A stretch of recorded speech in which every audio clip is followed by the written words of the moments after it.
Pelaksanaan ujian nasional berbasis komputer di SMA 14 Makassar berjalan dengan lancar. Persiapan yang matang dari pihak sekolah membuat UNBK tidak terkendala, baik dari listrik maupun koneksi internet.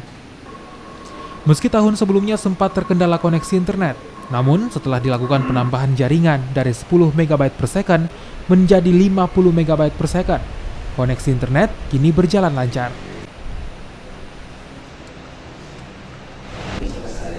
Alhamdulillah sesi pertama lewat, tidak ada juga yang agak bermasalah karena kami memang sejak awal sudah mengantisipasi kemungkinan-kemungkinan yang akan menghambat jalan lancarnya ujian ini.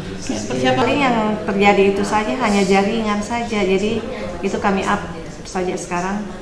Jaringan kami sudah kita naikkan menjadi kerjasama dengan Telkom kemarin itu.